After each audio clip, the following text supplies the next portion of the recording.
The sky over the North Sea turned white. 14 guns fired at the same instant, each one 12 inches across at the muzzle, each one hurling a shell that weighed as much as a grown man. And when they all went off together, sailors on a British light cruiser, watching from more than a mile away, said the sheet of flame was so enormous, so overwhelming, that they thought a battlecruiser had just blown up. She had not blown up. She had just fired her first real broadside of the war. The name on her hull was HMS Agincourt. It was her third name. She had been ordered by Brazil. She had been sold to the Ottoman Empire. And she had been seized, at the last possible moment, by the country that built her. She was one of the most heavily armed warships ever put to sea. 14 12-inch guns, 7 twin turrets, 671 feet from bow to stern, a crew of over 1,000 men, mahogany panelling in her wardroom, crystal glassware in her officers' mess, and enough firepower on paper to sink any warship afloat. By the time she was cut apart for scrap, she had never sunk a single enemy ship. This is the story of a warship that 3 nations wanted, that 1 nation stole, and that history nearly forgot. To understand how she came to fire that broadside on that grey afternoon in the North Sea, we have to go back to the beginning. To a British dockyard in 1906, and to a naval officer who wanted to burn the past. The first Sea Lord of the Royal Navy was Admiral Sir John Fisher. He had spent his career watching the world's fleets carry small guns, medium guns, and large guns all mounted on the same ship. He believed it was a waste. He believed the future of naval war would be fought at ranges no one had ever tried. And he believed the Royal Navy had grown lazy. Fisher wanted a battleship that could sail faster than any rival on Earth. He wanted a warship that carried only the biggest guns and threw away everything else. He wanted a vessel named for a word that meant fearing nothing. He called her HMS Dreadnought. She was 527 feet long. She was powered by steam turbines, a technology so new that few in the Admiralty trusted it. She carried 10 12-inch guns arranged in 5 twin turrets, and when she cut across the sea at 21 knots, she made every other battleship in the world look like a relic from another century. The idea had not been fully Fisher's own. Years earlier, an Italian naval architect named Vittorio Cuniberti had sketched a concept for an all-big-gun battleship. But it was the British who built it first, and once they did, the world could not go back. Every warship built before her was reclassified with a single word. Pre-Dreadnought, it became a polite term for obsolete. Within months, every naval power on Earth was scrambling to build a dreadnought of their own. The race that most people expected was the one between Britain and Germany. That race would eventually pull the whole world into war. But there was another race, a quieter one. Across the Atlantic, in a corner of the map that European powers rarely watched, 3 nations were reaching for the same crown. Brazil, Argentina, Chile. They were neighbours, they were rivals, and for years they had built their fleets in careful measure, matching each other cruiser for cruiser, gunboat for gunboat. But when the Dreadnought sailed, the rules changed overnight. Brazil had planned to expand her navy with a fleet of smaller warships. That plan was thrown into the fire. The government signed enormous contracts with 2 of the most prestigious British shipbuilders on Earth, Armstrong Whitworth and Vickers. The order was for 3 dreadnoughts. The first 2 were completed in 1910, Minas Gerais and Sao Paulo. Each of them carried 12 12-inch guns. Each of them could sail at 21 knots. In every measurable respect, they were the equals of HMS Dreadnought herself. And in the Americas, they had no rivals at all. The world could not understand what Brazil was doing. One magazine wrote that the question puzzling diplomats around the globe was why Brazil should want warships of such size and armament and speed. Warships that placed them 10 to 15 years ahead of any other nation on Earth, besides Great Britain itself. But the truth was that even Brazil was no longer sure. By the time the 3rd dreadnought was under construction, the winds had shifted. Argentina and Chile were no longer sharpening their knives. Relations across South America were softening, and the ship that Brazil had ordered to intimidate her neighbours was suddenly a ship with no enemies at all. Her name was Rio de Janeiro. She was to be the largest, heaviest, most heavily armed dreadnought yet built anywhere in the world. And Brazil could not afford her. The Brazilian economy, which had swelled on the profits of rubber and coffee, was beginning to falter. And the new president of Brazil, Hermes Rodrigues da Fonseca, took office to find that a fortune of steel was being welded together in a British dockyard on the other side of the ocean. He was blunt about the problem. In an official statement, he explained that his predecessor had signed a contract for a vessel of 32,000 tons, armed with 14-inch guns, and that every consideration pointed to the inconvenience of acquiring such a ship. But there was no turning back. The contract was already binding. The steel was already cut, the keel was already laid. Brazil now owned one of the most terrifying warships in history, and nobody in Brazil had any idea what to do with her. In early 1913, Rio de Janeiro slid down the launchway. Almost from the moment she touched water, Brazilian diplomats began looking for someone, anyone, who might take her off their hands. Thousands of miles away, in the eastern Mediterranean, there was a navy that would gladly do so. The Ottoman Empire was locked in a naval race of its own. Not with Britain, not with Germany, but with Greece. Greece and the Ottoman Empire were rivals for control of the Aegean Sea, and each was determined to outbuild the other. The Ottomans had already commissioned one dreadnought from the British shipbuilder Vickers. Her name was Reshadi. She was inspired by the King George V class super dreadnoughts of the Royal Navy. She was to displace more than 20,000 tons and stretch nearly 560 feet. But Reshadi alone was not enough. The Ottomans wanted a second dreadnought, and Brazil had one for sale. Together, the two ships would cost the Ottoman treasury more than 6 million British pounds. In today's money, more than 600 billion pounds. For an empire already sinking under debt, it was an impossible burden. But the Ottomans refused to fall behind. Taxes were raised across the empire. Civil servants went without their salaries. Fundraising campaigns swept through the cities and the villages of Anatolia. Schoolchildren emptied their pockets. Merchants pledged shares of their earnings. And it is said that some women cut and sold their own hair to donate to the cause. The ship became more than a warship. She became a symbol of an empire refusing to die. By the summer of 1914, the vessel formerly known as Rio de Janeiro was complete. She had been rechristened for the founder of the Ottoman dynasty, the first sultan, 600 years earlier. Her new name was Sultan Osman I. She was ready to be delivered. And then, on the 28th of June 1914, Archduke Franz Ferdinand was assassinated in the streets of Sarajevo. Within weeks, the great powers of Europe began sliding toward a war none of them had planned to fight. Alliances hardened. Armies mobilized, and in the British Admiralty, the First Lord of the Admiralty, a 39-year-old politician named Winston Churchill, made a calculation. The Ottoman Empire had not yet chosen a side. If she sided with Germany, two of the most powerful warships in the world would be turned against the Royal Navy. The sales contracts included a clause allowing Britain to retain the ships in the event of war. But on the 31st of July, 1914, Britain was not yet at war. The formal declaration would not come for another 4 days. Churchill did not wait. He gave the order to seize both ships.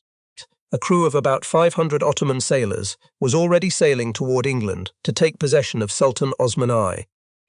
When they arrived in August 1914, they found the ship they had crossed the sea to claim. They found the ship their empire had bled itself dry to purchase. They found the ship for which women in their homeland had cut and sold their own hair, and they were not allowed to set foot on her deck. Churchill's position was simple, and it was final. The ships would remain in British hands. The Ottoman sailors protested. They threatened to board the vessel anyway. Churchill made it clear that the Royal Marines would use force if they tried. The historian Robert K. Massey later wrote that Churchill never apologized for what he did. Massey wrote that the two battleships were vital to Britain, that with a margin of only 7 dreadnoughts over the German fleet, the Royal Navy could not afford to do without these two fine ships. To soften the insult, Churchill offered to pay the Ottoman Empire £1,000 for every day the ships were held. Provided the Ottomans did not declare war on Britain, it was too little, and it was far too late. In the courts of Istanbul, the news struck like a hammer. The Ottoman Empire had spent everything on those two ships. Salaries, taxes, the hair of poor women in villages that had never seen the sea.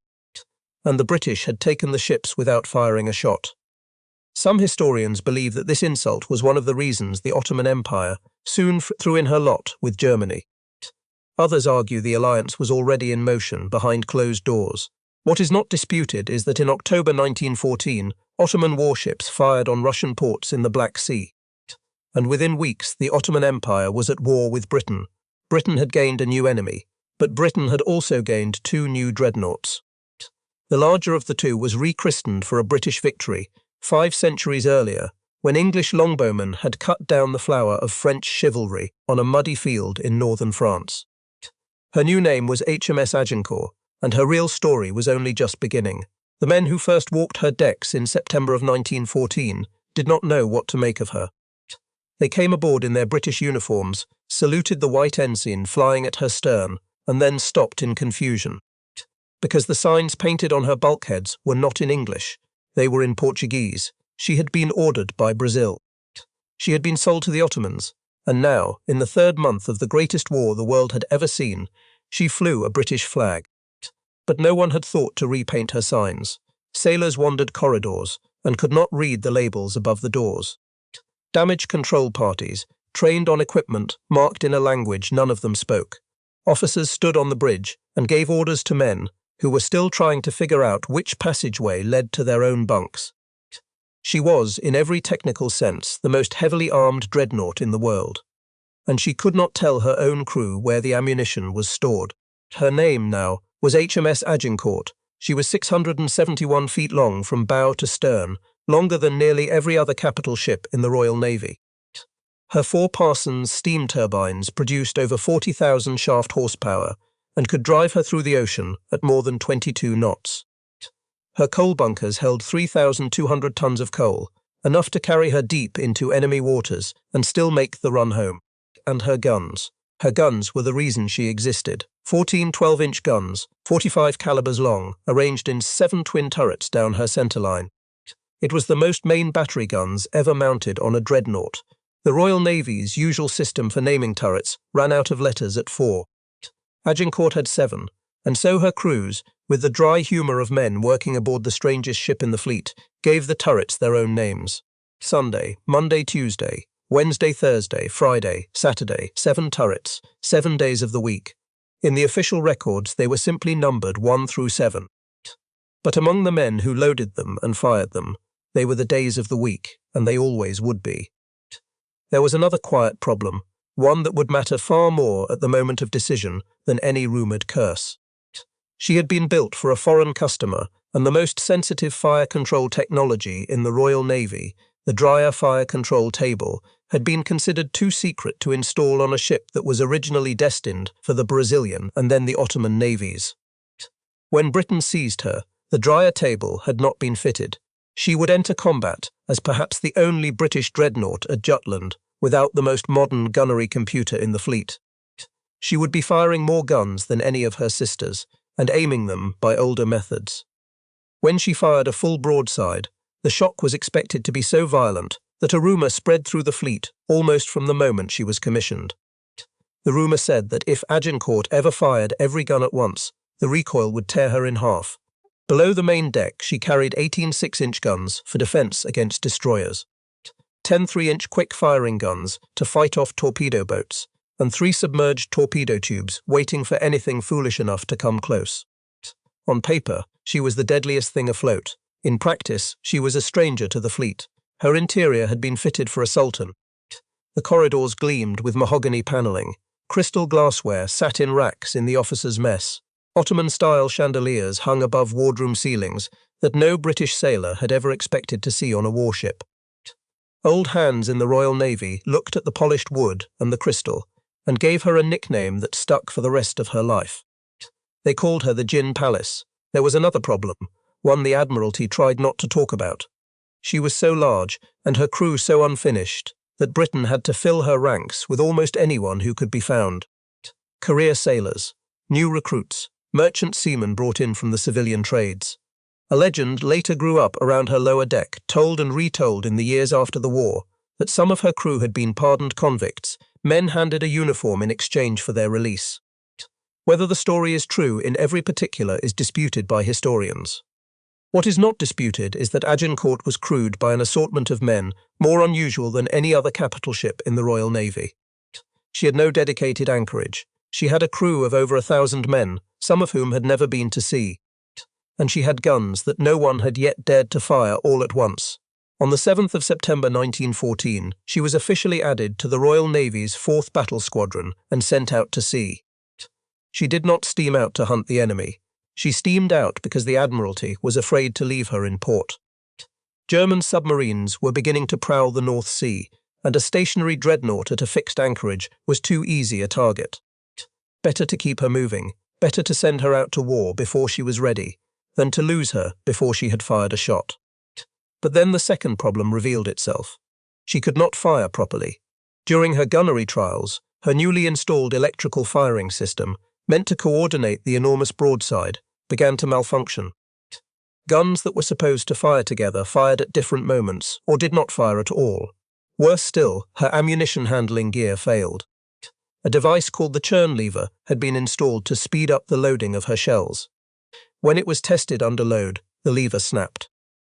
The ship with the most guns in the fleet could not use them at their full potential. Her gunnery officer was a man named Commander Valentine Gibbs. He was, by every surviving account, a professional. He understood that Agincourt was under a shadow. The whole fleet was watching her. If she failed at the moment of decision, she would take her men down with her, and she would take Britain's naval superiority with her too.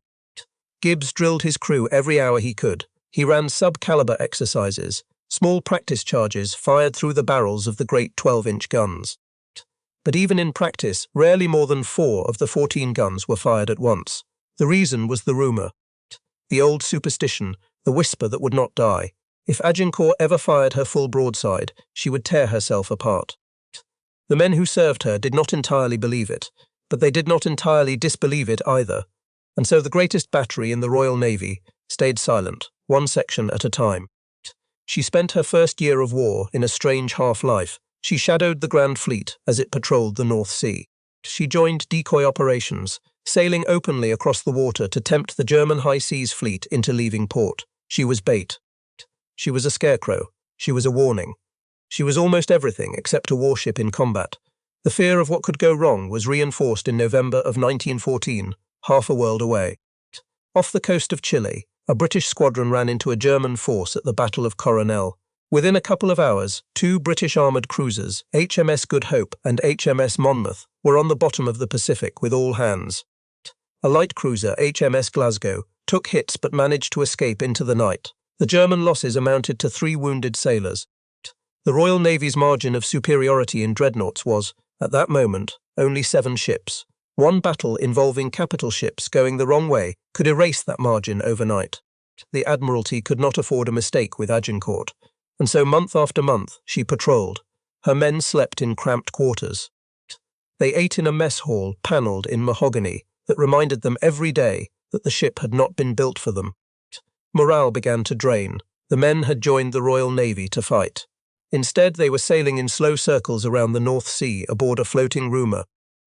By early 1916, the Admiralty reshuffled her. She was reassigned to the 6th Division of the 1st Battle Squadron. It was a patched-together unit built out of ships that did not quite fit anywhere else. There was HMS Marlborough, an Iron Duke-class dreadnought, flying the flag of the divisional commander. There was HMS Hercules, a Colossus-class ship. There was HMS Revenge, of the newest and most modern class in the fleet. And then there was Agincourt, the Ottoman orphan, the Brazilian afterthought, the Gin Palace with her 14 guns and her Portuguese signage and her crew of 1,000 men who still could not quite trust her. They were a squadron of outcasts. It was the best the Royal Navy could do to keep its line of battle at full strength. And then, on the 31st of May 1916, the Grand Fleet received the signal it had been waiting for since the day the war began. The German High Seas Fleet was at sea. Admiral Sir John Jellicoe, commanding the Grand Fleet, gave the order. The full strength of the Royal Navy turned south toward the Danish coast, toward a stretch of grey water that would soon carry the name of the largest naval battle in the history of the world, the Battle of Jutland. Agincourt raced with her outcast squadron to join the fleet. As Jellicoe unfolded his ships into the classic line-ahead formation, the long unbroken wall of iron that had been the goal of every British admiral since Nelson, Agincourt found herself near the rear of the line, which meant she was one of the closest ships to the approaching Germans. The sky over the North Sea grew dim. The sun had begun to set. Smoke drifted across the water in long, slow layers, and through the smoke, the first silhouettes of the German high seas fleet began to take shape. Aboard Agincourt, the shouts of officers rang down through the passageways. Loaders muscled the enormous 12-inch shells into the breeches of her turrets. Rangefinder crews called out bearings, and Commander Valentine Gibbs, the gunnery officer, who had spent nearly 2 years training men to work weapons that had never yet been used in anger, gave the order that no one aboard the ship had ever quite believed would come. Full broadside, 14 12-inch guns fired at the same instant. The sound was not describable in any single word. Men elsewhere in the fleet said the horizon itself seemed to jump. Aboard the nearby light cruiser HMS Galatea, a sailor on deck later said, it felt as though the ship beneath his feet had been lifted from the water. He said it felt as though his own head had been blown off. Aboard Agincourt herself, the recoil rippled through every deck. In the wardroom, the crystal glassware inherited from the Ottoman fitting out shattered against the mahogany. Chandeliers swayed, plates crashed to the floor. In the retellings that would later spread through the fleet, one of the more colourful details concerned a cage of ferrets kept aboard as ratters, said to have burst open in the shock and sent the animals scattering through the corridors of a warship at war. Whether it happened exactly that way, no one can now say. What the crew remembered above all else was the noise, and the moment when the rumour was tested. For a moment, the gin palace disappeared behind her own smoke. The rumour was tested at last. She did not tear herself in half. She was still there, she was still firing, but the sea did not reward her. Her main battery had been designed as a compromise. The Ottomans had wanted many guns, and so the calibre had been kept to 12 inches, rather than the newer 13.5 or 15-inch guns being mounted on the latest British ships. 12-inch shells were fast, they were plentiful, and against the heavily armoured German dreadnoughts of the Kaiser class, they were not enough. Agincourt fired again, and again. Her secondary 6-inch battery joined the roar. Shells raced through the smoke toward the German line. Some fell short, some straddled. At least one struck the upper deck of a German ship, but the enemy did not fall. Meanwhile, the Germans were firing back, not with guns, with torpedoes. Long slender shapes ran through the water toward the British line. Aboard Agincourt, lookouts screamed warnings. The ship, all 671 feet of her, all 30,000 tons, heeled hard to port as her captain ordered evasive action. She swung with more grace than a ship her size had any right to possess. One torpedo streaked past her hull, missing by yards. Then another. She dodged them both, but the ship in front of her did not. Agincourt's own divisional flagship, HMS Marlborough, took a torpedo directly in her side. Smoke poured out of the wound.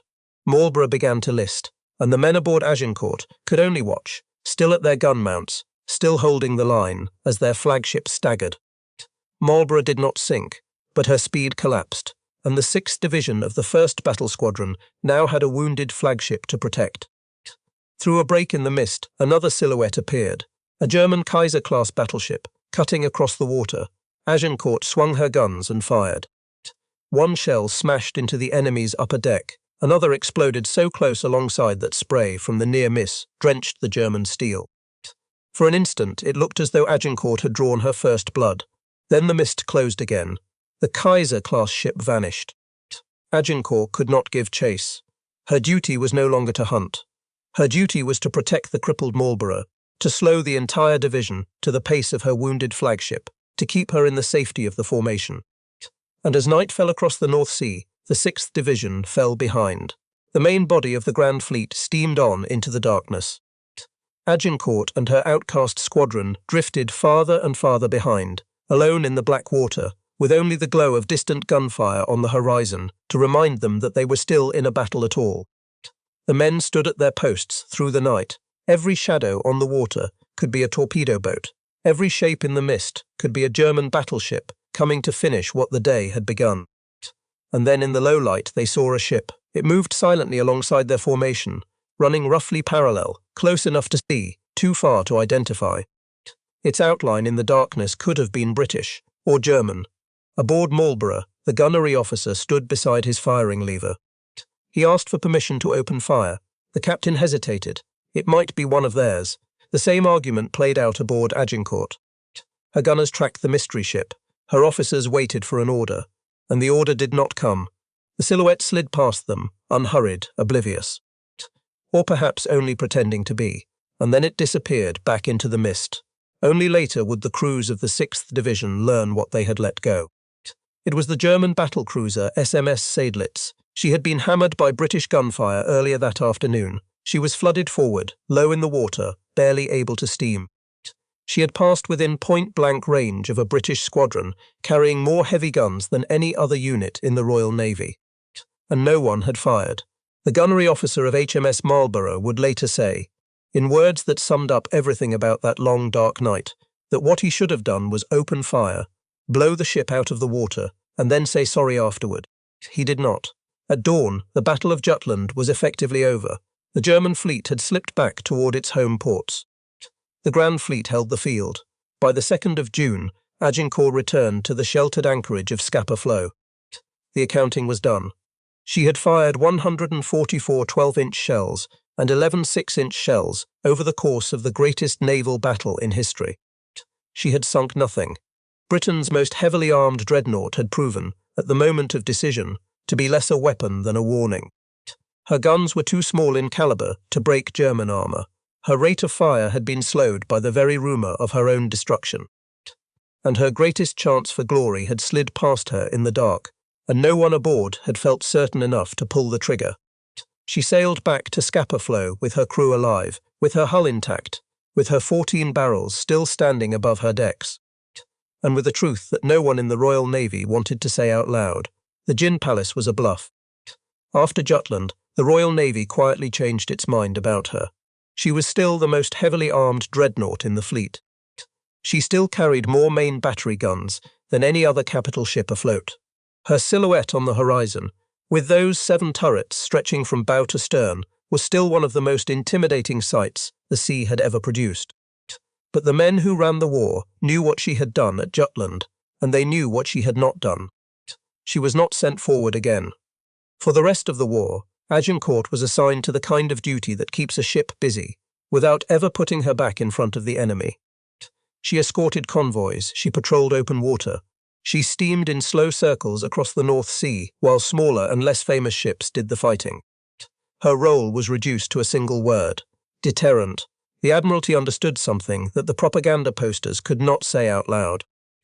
Agincourt had value, not because she could win a battle, but because the Germans could not be certain that she would lose one. Every hour she spent visible on the horizon was an hour that a German admiral had to think twice before committing his fleet.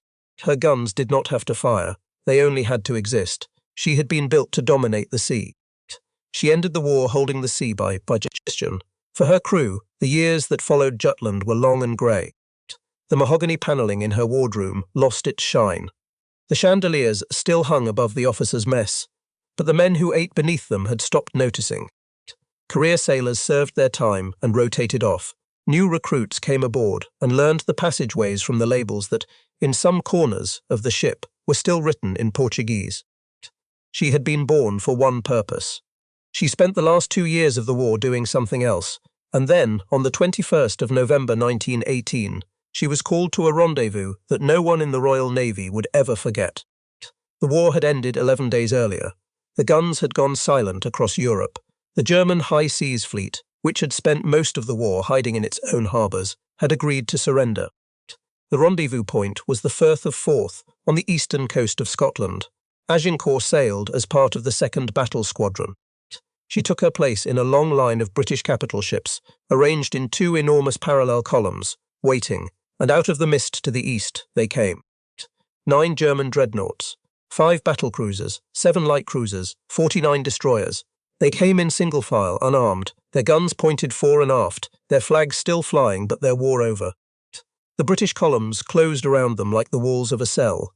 Aboard Agincourt, the men lined her decks and watched. Some of them had been aboard her at Jutland. Some of them had watched Marlborough take her torpedo. Some of them had stood at their gun mounts through the long dark night when HMS Seydlitz had slipped past them without a shot fired. Now they watched the entire German fleet sail past under British guns, and they did not have to fire. The German ships were escorted north to Scapa Flow, the same anchorage where Agincourt had returned after Jutland 2.5 years earlier. There, they would be interned.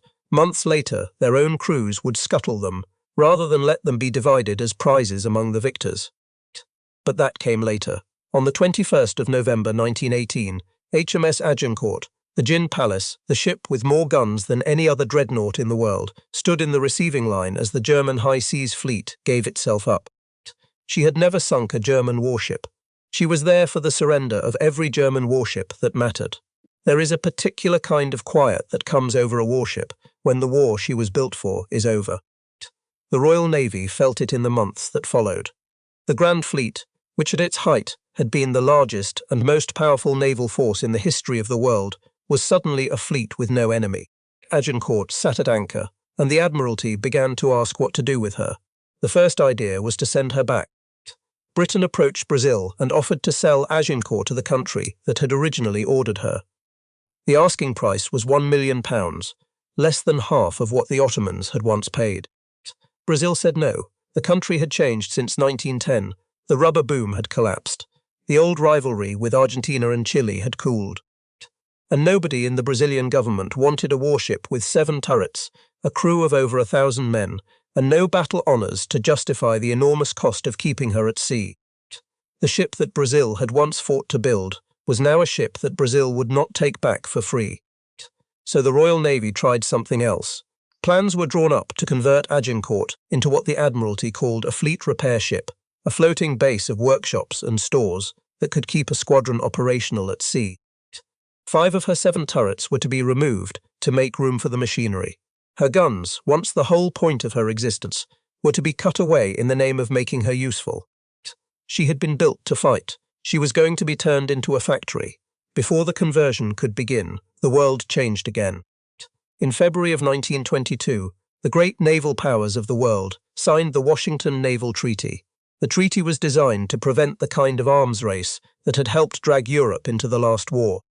It set strict limits on the total tonnage of battleships that any nation could keep.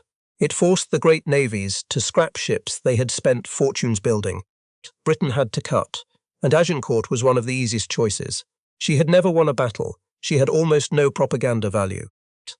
Her conversion into a repair ship had barely begun, and her 14 12-inch guns, which had once been the most terrifying main battery in the world, were now considered outclassed by the 15-inch guns of newer British battleships. She was expendable. The Royal Navy sold her for scrap. The price was £25,000. It was less than the cost of building a single one of her 7 turrets.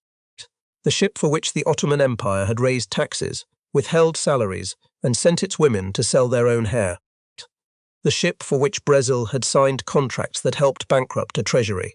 The ship that Winston Churchill had seized in the summer of 1914 at the risk of turning a neutral empire into an enemy. The ship that had fired the largest broadside in the history of the Royal Navy and had killed no one.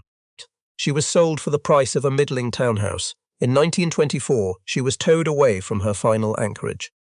In 1925, in a shipbreaker's yard in the north of England, her hull was cut in 2, then cut again and again.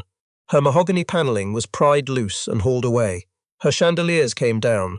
The signs painted in Portuguese, still on some of her interior bulkheads, went into the fire with everything else. And her 14 12-inch guns, the guns that had defined her, were dismounted and cut apart.